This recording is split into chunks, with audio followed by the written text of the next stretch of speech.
안녕하세요. 오늘은 17차 시 법인 설립 과정에 대해서 말씀드리겠습니다. 일단은 오늘 강사님은 신현진 세무사님을 모시고 일단 시작을 하도록 하겠습니다. 간단하게 인사 한번 부탁드립니다. 안녕하세요. 신현진 샘사입니다. 제가 소개해 드릴게요. 일단은 저도 신현진 세무사님은 2008년 45기 세무사에 합격한 뒤 국가직무능력표준 개선위원, 조세금융신문 자문위원, 창업신문 전문위원을 역임했으며 법인 규모별 세무 실무 경험도 풍부하고 개인사업자 세무 실무 경험도 있습니다. 현재는 본인의 이름을 따서 신현진 세무회계 컨설팅 대표로 재직하고 계시면서 AT 커뮤니케이션 강사, 텍스테일 칼럼니스트, 3일 인포마인 강사, 전산세무회계 자격시험 출제위원, 네이버 블로그 인플루언서 세무 전문가로 활약 중에 있습니다. 좀 다양하게 이제 경험이 있으시고요. 네. 오늘은 저희가 네. 일단 세무사님하고 말씀드릴 할 거는 일단은 저희가 아이디어 제품 분야 쪽에 창업을 할 때 세무 쪽엔 어떻게 준비하면 되는지 일단 교육을 받을 것 같고요. 네. 일단 첫 질문으로 저희가 그러면은 법인 설립을 꼭 해야 되는 건가요, 저희가요?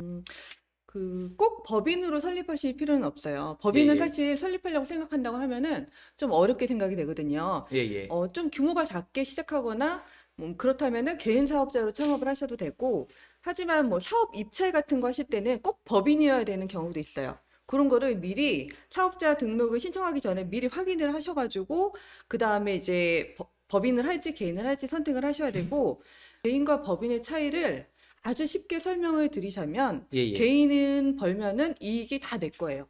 근데 법인은 내 거가 아니라 법인 거. 그래서 법인에서 뭔가 이익을 가져가려면은 좀 절차를 거쳐야 된다는 점에서 아주 큰 차이가 있습니다. 그럼 음, 음. 법인의 그 법인 같은 경우는 주식을 100% 소유해도 내 게 그래, 아닌가요? 그렇죠.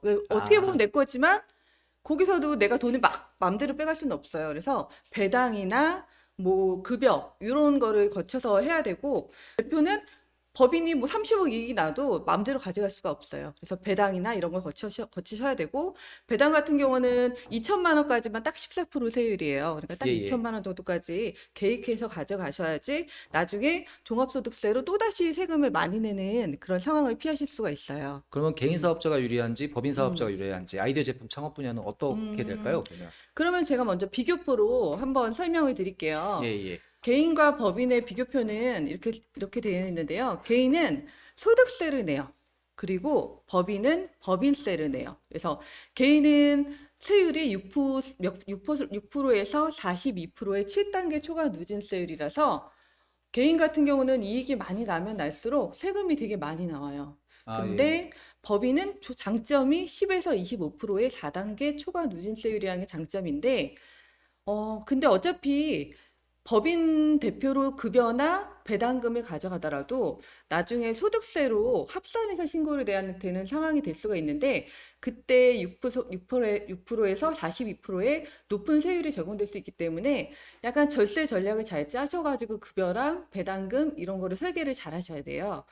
그리고 또 차이가, 개인은 자기 거니까 자기가 무한으로 책임을 지는데, 법인은 유한 책임이라고 일부 내 부담분만큼만 책임을 지면 되고, 그리고 예. 개인은 내 거니까 뭐 배당이라는 개념도 없고, 그 다음에 급여나 퇴직금이라는 개념도 없어요. 근데 법인은 모든 게 다 절차가 있어야 돼요. 배당도 절차가 있어야 되고, 정관에도 내용이 있어야 되고, 그 다음에 급여, 퇴직금 이런 것도 마음대로 가져갈 수가 없고, 법정으로 돼 있는 분만큼만 가져갈 수가 있고 이런 게 있거든요.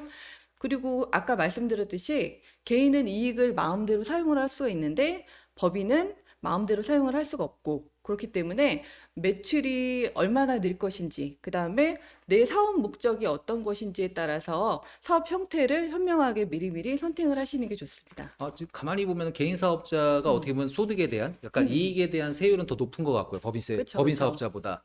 그 대신 법인 사업자는 이런 과정이나 이런 모든 절차가 많이 좀 까다로운 게 있고요. 그럼 그렇죠. 저희는 투자금이 전체적으로 한 투자금 한 1억 정도 사용할 것 같거든요. 비용을.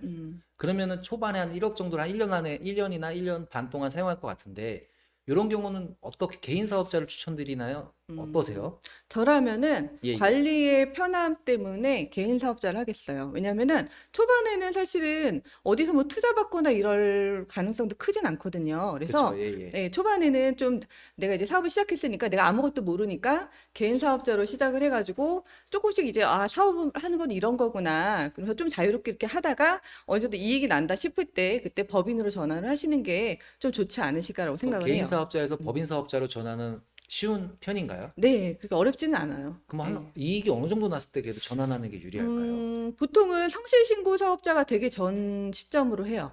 성실 신고 그건 예. 뭘까요? 개인 사업자로서 좀 매출이 많이 늘면 예, 예. 성실신고 확인 대상이 되는데, 예, 예. 그거 전 정도에 내가 개인 사업자로서 소득세가 너무너무 부담이 된다. 예, 이런 예. 상황에 그때쯤에 세무사님하고 한번 상의를 하셔가지고 법인 전환을 하고 싶다. 근데 어떤 방법이 좋냐 이런 거를 의논을 하시면 좋으실 것 같아요.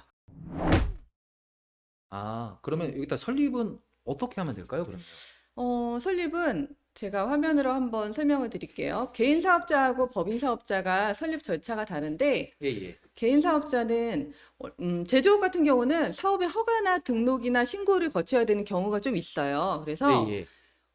먼저 그거를 소관부처에서 받으신 다음에 그 다음에 세무서에 사업 개시일부터 20일 내에 사업자 등록을 신청을 하셔야 되는데, 근데 이때 주의하실 게 기한 내에 하지 않으시면 가산세가 있어요. 가산세 금액은 공급가액의 1%. 그런데 등록기한 경과의 1개월 이내에 등록 시기는 50% 가면 되니까 만약에 지금이라도 만약에 뭔가 개시를 했는데 사업자 등록 신청을 안 했다면 빨리빨리 사업자 등록 신청을 하셔야 합니다. 아, 예, 음, 예. 음. 그러면 일단 설립은 뭐 일단은 간단하게 개인 사업자, 법인 사업자 뭐 따로 설명해 주실 건가요? 아니면은 네, 개인 사업자, 법인 사업자가 조금 달라서 예, 예. 차이점 위주로 설명을 예, 해드릴게요. 예. 세무서 이렇게 사업자 등록 신청을 하시는데 보통은 신청하고서 2일 이내에 발급이 되는데 가끔 시설이나 사업 현황 이런 걸 확인하기 위해서 5일 이내에 연장되기도 합니다. 그리고 필요 서류는 개인 사업자는 아주 간단해요. 그래서 사업자 등록 신청서, 임대차 계약서 사본, 그 다음에 신분증, 그 다음에 아까 제조업 같은 경우는 허가나 그 다음에 뭐 신고나 이런 거 받아야 되는 경우가 있다고 했잖아요. 그거 사본. 이렇게 아, 해가지고 세무서에 가시거나 요즘에는 홈택스로도 쉽게 신청이 가능하시니까 신청하시면 됩니다. 일단 기본적으로 개인 사업자 할 때는 저 세 가지 서류를 준비해서 온라인이나 아니면 세무서 가서 하면 그쵸, 사업자 그쵸. 신고를 하면 되는 거죠? 네, 예, 온라인 예. 같은 경우도 홈택스에서 첩부, 뭐 이런 서류 첩부하는 기능이 있어요. 그래가지고 아, 예, 예, 예. 쉽게 요즘에는 돼 있고, 근데 세무서에 가는 약간 즉발, 그래서 바로 나오는 경우가 많은데 홈택스 가서 하면은 조금 시간이 걸리는 케이스도 있어요. 아까 20일, 그러니까 사업자를 아까 20일 초과하면은 이제 뭔가 과태료 같은 게 있다 가산세, 그랬잖아요. 가산세가 있다 그랬잖아요. 음. 사업자를 빨리 내는 게 유리한가요? 아니면 최대한 늦게 내는 게 유리한가요? 저는 빨리 내는 게 유리한 것 같아요. 왜냐면은 예, 예. 물론 내가 뭐 매출 때문에 걱정되기도 하겠지만 빨리 내야지 비용 쓴 거에 대해서도 비용 처리가 아, 되고 부가세, 매입세 공제도 되고. 그럼 법인 설립 같은 경우 더 복잡한 건가요, 그럼요? 법인 또 화면으로 한번 보여드릴게요. 예. 화면으로 보시면 법인은 아까 개인하고 다르게 이 법인 설립 등기라는 거를 해야 돼요. 그래서 법인 설립 등기 말고는 개인하고 비슷해요. 근데 법인 설립 등기할 때 필요 서류가 좀 많아요. 회사 상호 사업 목적, 본점 소재지, 자본금, 주주, 임원이 구성되어야 되고, 그 다음에 특히 주의하셔야 될 게 법인 상호를 결정할 때 동일한 관할 지역 내에서 같은 상호를 사용할 수 없기 때문에 대법원 인터넷 등기소 이렇게 막 들어가서 예, 확인을 예. 해보시면은 상호가 확인이 가능해요. 그래서 그걸 미리 상호를 결정을 하시는 게 좋을 것 같아요. 그리고 필요 서류 같은 경우는 대표이사 임원의 인감도장, 인감증명서, 주민등록등본, 그 다음에 발기인 대표통장, 은행 잔고증명서가 필요한데 요즘 법인 설립 등기는 요즘에 뭐 법무사님 통해서도 가능하고 여러 가지 방식으로 쉽게 가능합니다. 예. 법인은 개인하고 똑같이 사업자 등록 신청서, 임대차 계약서 사본, 그 다음 대표자 예, 예. 신분증, 그 다음에 뭐 허가증 사본 이런 거는 똑같은데 우리 법인 등기 하셨잖아요. 법인 예. 등기부 등본 필요하고 아까 말씀드렸듯이 정관 사본, 그 다음에 주주 명부, 법인 인감증명서, 법인 인감도장 이런 것들이 필요합니다. 법인 관련된 관련돼서는 법무사 사무실을 이용해야 되는 건가요? 아니면 세무사님 쪽에서도 세무사님하고도 의논을 하고 법무사님하고도 의논을 하고 둘 다 의논을 하는 게 좋은 것 같아요. 보통은 설립을 해오신 다음에 정관을 저희한테 이제 기장을 맡기시면서 정관이나 이런 거 한번 검토를 받아야 돼요. 왜냐면 정관 쪽에 임원 나중에 이익이 많이 났을 때 뭐 이럴 때 배당이나 중간 배당도 이제 정관에서 어떤 규정이 있어야 되거든요. 예, 예. 그리고 퇴직금도 세법상 퇴직금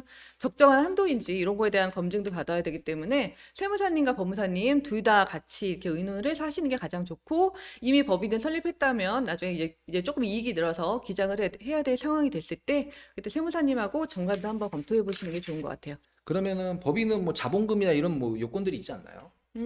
법인은 그 최소 자본금 100원으로 100원. 100원으로 바뀌었는데요.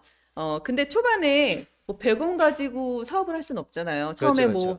보증금도 내셔야 되고 월세도 내셔야 되고 하니까 제가 하시는 분들은 아주 어려운 분들은 500만 원부터 시작을 하시고 그다음에 대부분 뭐 1,000만 원, 2,000만 원 이렇게 시작을 하시는데 또 업종에 따라서 최소 자본금 요건이 있는 업종이 있어요. 예, 뭐 예. 등록이나 허가나 뭐 신고 아까 그거 할 때 그거를 미리미리 보신 다음에 자본금 규모를 결정을 하셔야 될 것 같아요. 아, 그래요. 네. 그럼 자본금이 적정 자본금이라고는 있을 수 없겠네요, 그러면. 그쵸. 내가 결정을 하는 거죠. 근데 많을수록 유리한가요? 음, 적어도 불리한 건 뭔가요, 적으면? 적으면 불리한 거는 계속 가수금을 넣어야 되는 거죠, 대표님이. 왜냐하면 법인 통장에 돈이 없으니까 계속 가수금이라는 걸 넣어서 가수금 넣은 거를 계속 그 돈을 빼가면서 써야 되는 거고 예, 예. 그게 조금 문제가 있는 거죠. 저희 같은 경우 이제 공장 없는 제조기업이잖아요. 그런데 이제 네. 비용들은 쓰고 있고, 음. 그러면은 뭔가 이 공장 없는 제조기업들이 지원금에 관련된 뭐 법이나 세금 감면이라든지 이 음. 보조금 처리가 되는 거라든지 그런 거 좀 말씀해 줄 수 음. 있으신가요? 그러면 화면을 한번 같이 살펴보실까요? 네. 음, 저희가 실무상 제조업들이 많이 이렇게 상대해 보면은 결국은 제조업은 기술보증기금, 신용보증기금, 대출이 되게 중요해요. 이 기보나 신보에서 보는 게 개발비나 연구개발비 이런 계정 과목을 되게 중요하게 보고 있어요. 예. 그래서 재무제표를 만들 때 이 계정 과목을 조금 특히 더 신경 써가지고 만드시는 게 중요하고 그 다음에 초기 지원금 같은 경우는 스타트업 사이트 같은 데 들어가서 보셔도 아시지만 보통은 7년이 지나면 끊기는 경우가 많아요. 그러니까 지원금을 받으실 거면은 7년 안에 쇼부를 보게 준비를 하셔야 돼요. 저희가 일단 아까 말씀해 주신 거는 음. 비용을 쓰기 시작할 거면 꼭 사업자를 내라. 그쵸. 그래야지 유리하다는 예, 거죠. 예. 그럼 사업자를 내는데 이 비용들은 분명히 초반에 저희 같은 경우는 디자인비나 음. 설계비 이런 연구개발비란 말이죠. 음. 외주를 쓸 확률이 좀 높고요. 네네. 이런 걸 이제 아까 이 뭔가 세무 쪽으로 재무제표에 잡아야 되는 거잖아요. 네, 그쵸. 그걸 어떻게 잡아야 된다? 이건 뭐 세무사님한테 나중에 컨설팅을 받아야 되는 건가요? 네, 아니면 그쵸. 세무사님하고 의논을 하셔가지고 계정 과목을 설정을 하시는 게 중요하죠. 네. 그러면은 뭐 세금 감면 뭐 이런 건 좀 있을까요? 세금 감면 같은 경우는 예. 화면에 보시면은 가장 큰 게 창업 중소기업 감면이에요. 그래서 저희 이번에 좀 매출이 갑자기 1년 만에 뭐 몇십억 나신 대표님이 계신데 요거 혜택을 되게 톡톡히 보셨어요. 아, 그래가지고 근데 그분이 저희가 이거 기장을 오셨을 때 20대셨어요. 그래가지고 와 젊은 분이 엄청 매출이 확 늘고 계시네 이렇게 말씀을 드렸는데 근데 그분이 이 창업 나이에 해당이 되는 거예요. 만 15세 이상 34세 이하. 아, 거기다가 그 다음에 업종이 있어요. 대상 업종이. 근데 예. 제조업도 해당이 돼요. 근데 그분은 약간 광고 쪽에 뭐 이런 업종이었는데 그것도 해당이 되시더라고요. 그래가지고 이번에 법인세 신고할 때 50% 감면이 됐어요. 그래도 기장이라고 말씀하신 기장이라는 게 정확하게 뭘까요? 기장은 저희가 어쨌든 뭐 재무제표를 꼼꼼하게 만들어 드리는 게 기장이겠죠. 거기다가 이제 예를 들어 뭐 인건비 신고 같은 것도 저희가 다 해드리는 부분. 그리고 뭐 4대 보험 기본적인 4대 보험 신고도 해드리고 그다음에 부가세 신고 이런 것까지 해드리는 거죠. 그러면 기장은 기본적으로 재무제표를 만들어 주시는 거죠? 그렇죠. 예. 일단은 아이디어 제품 같은 경우는 초반에 비용을 많이 써요. 저희 같은 그쵸, 경우는 예. 몇 천만 원을 써요. 그럼요. 예. 그것도 외주 비용으로. 그러면 이때는 저희는 비용을 많이 쓰기 때문에 실질적으로 기장을 이렇게 의뢰하는 게 낫겠네요. 네, 제 본인이 생각에는 이걸 작성하지 않았어요. 그렇죠. 왜냐면은 재무제표를 만들어서 내년에 뭐 대출을 받거나 어디에다가 뭐 뭔가를 제출해야 됐던 재무제표가 나와야 되는데 재무제표라는 건 복식부기로 장부로 작성을 하셔야 돼요. 근데 개인들이 그거를 하는 거는 사실 쉽지가 않아요. 힘들어요. 그리고 제가 세무사업을 해보면은 좀 사업을 엄청 쭉쭉쭉쭉 잘 하시는 분들은 세무 같은 건 그냥 맡기시고 본인은 사업에만 딱 집중을 하세요. 받는다면 그러면 세무제 기장해 주는 게 재무제표 작성해 주시는 거고요. 네. 그리고 직원들 급여나 뭐 이런 거 나갈 시 급여 대장 같은 경우 관리해 주시는 그쵸, 거죠. 그쵸. 그리고 세금 내는 거 알려주시는 거고. 네. 요게 해주시는 역할인가요? 주요 업무는 그건데 요즘에 약간 노무사님들하고 업무 영역이 조금 이렇게 저기 돼가지고 예, 예. 기본적인 4대 보험 업무도 저희가 조금 해드리고는 있어요. 기본적으로 뭐 4대 보험 취득 신고, 상세 신고. 옛날에 저희 그 받았던 것 같아요. 처음부터 저희 했을 그쵸. 때도 예. 세무사 사무실에서 그걸 다 해주셨던 것 같아요. 왜냐면 또 이제 그런 입사 신고랑 급여 대장이랑 이게 맞춰 들어가야 되거든요. 그래가지고 예, 그게 조금 저희가 해드리는 부분이에요. 그 실례지만 그 비용은 그러면 월 한 어떻게 어느 정도 선 그 범위가 될까요, 레인지가? 개인 사업자라면은 예, 예. 인건비 신고를 안 하면은 조금 저렴하게 아무것도 뭐 매출도 없고 비용만 아주 간단한 비용만 발생한다면 뭐 8만 원에서 뭐 10만 원 사이 그 예, 정도로 예. 생각하시면 될 것 같고 인건비 신고가 좀 있고 그다음에 인건비 신고 인원이 뭐 5명, 10명 이렇게 늘어난다면 조금 더 추가되는 부분이고요. 예, 그다음에 이제 뭐 매출이 늘어나면은 또 기장료가 올라가겠죠. 그리고 법인 같은 경우는 보통은 뭐 15만 원 정도 생각하시는데 만약에 비용이 없고 너무 어려운 상황이라면 뭐 12만 원부터도 시작하시는 분들도 있는 것 같아요. 아, 그럼 세무법인하고 얘기를 해봐야 되겠네요, 그러면. 그쵸. 아, 네. 일단 제가 궁금한 건 저희 같은 경우는 그럼 아이디어 제품 개발비를 쓴 거는 음, 어떻게 처리해야 되나요? 일단 초반에 막 비용을 쓰니까요. 개발비로 쓴 거는 예. 세무사님 따라서 다르긴 한데 연구 개발비, 그다음에 개발비 이 두 가지가 달라요. 아, 예, 그래요? 예. 개발비는 자산이에요. 자산 계정하고. 그래서 재무 상태표에 적히는 부분이고 그다음에 연구 개발비는 비용이에요. 그래서 손익계산서나 제조원가 명세서에 잡히는 부분이에요. 그래서 만약에 아, 달라요, 두 개가? 예, 달라요. 그래서 그래서 만약에 조금 이익이 나야 되는 상황이 있어요, 회사가. 그러면은 바로 그 연구 개발을 모든 비용 처리해 버리면 이익이 안 나고 손실이 날 수도 있잖아요. 그러면 되게 안 좋은 상황이 될 수도 있거든. 나중에 뭐 대출 받거나 대출 연장하거나 할 때 그럴 때는 좀 이제 같이 의논을 해가지고 개발비라는 자산으로 잡아놓고 오히려 상각이라는 방법으로 몇 년에 걸쳐서 이렇게 조금씩 상각하면서 이렇게 하면은 조금 더 유리한 상황이 될 수도 있겠죠. 오늘 하나 이거 정도 기억해라가 있을까요? 음. 그리고 제가 이제 질문 들어온 게 있어서 간단하게 한 두 개 정도만 질문할게요. 네, 저는 어쨌든 사업자 등록을 우리가 오늘 수업 내용이 그건데 사업자 등록도 중요하지만 어쨌든 내가 앞으로 이익이 날 거니까 저는 뭐 대출이나 감면 요거를 조금 신경 쓰는 게 중요하다고 생각을 해요. 그래서 예, 예.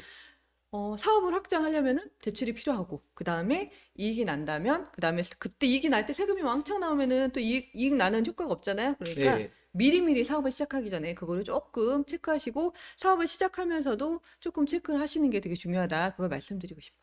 아, 음. 일단 두 가지 질문이 들어왔는데 개인 사업자와 간이 사업자의 차이점. 아, 이거 항상 어디 가도 물어보는 거 아닌가요? 네. 오늘 회계사님 나오셨을 때도 네. 질문이 들어왔던 거예요. 예, 예. 근데 질문이 틀렸어요, 사실. 개인 사업자와 간이 가세차 사업자의 차이점이 아니라 개인 사업자 중에 일반 과세자와 간이 가세자의 차이점. 아, 그렇게 보시면 되고, 예, 예. 간이 가세자는 내가 지금 뭔가 아이디어 기업이 초반에 뭔가 이렇게 사업자 등록을 하셔가지고 매입세 공제받을 게 있어도 매입세 공제가 안 돼요. 아, 간이 사업자는요? 예, 예. 근데 나중에 이익이 났을 때 매출이 커지면은 부가세 부담이 낮죠, 대신에. 예, 근데 일반 과세자 같은 경우는 매입세 공제라는 게 되는 거죠. 10%. 예, 예. 근데 이익이 났을 때 10%만큼 나도 내야 되는 거죠. 왜냐면 내가 10%만큼 받아서 내니까. 예. 근데 사실 좀 이제 제조기업으로 어떤 거래를 하시다 보면은 세금 계산, 전자세금 계산서를 발행해 주세요. 이렇게 요청을 받는 경우가 되게 많으세요. 맞아요. 그러면은 그러니까 일반 과세자로 내셔야죠. 무조건. 아, 왜냐면은 그럼 내가 거래할 수 있는 상대방이 줄어드는 거니까요. 간이가세자로 하시면은. 그러니까 일반 과세자로 내시고 이제 그때 뭐 발행해 달라고 하면 발행해 드리고 그다음에 우리는 초반에 매입세 공제 다 받고 이런 예, 예. 식으로 일반 과세자로 아. 시작하시는 게 낫지 않을까라는 생각이 들어요. 두 번째 질문 같은 경우는 각종 세금 절세 방법이 많은데 내가 받을 수 있는 혜택을 알아보기 좋은 뭐 사이트나 그런 방법이 있을까요? 뭔가 내가 도대체 어떤 세금에 뭐 절세를 할 수 있는지 뭐 그런 것들을. 요즘에 그 사이트는 없더라고요. 사이트는 저도 찾아봤는데 없고 요즘에 뭐 블로그에도 설명이 참 잘 돼 있어요. 그래서 저도 블로그로 운영하고 있고 블로그 세무 전문가 인플루언서긴 한데 예, 예. 저도 가끔씩 써놓거든요. 그러니까 제 블로그에도 찾아와서 뭐 이렇게 찾아보시면 되고 저 말고 다른 세무사님들도 많이 쓰시니까 거기서 정보를 좀 얻으시면 좋으실 것 같아요. 알겠습니다. 오늘 좋은 말씀 해주셔서 감사하고요. 감사합니다. 감사합니다. 예.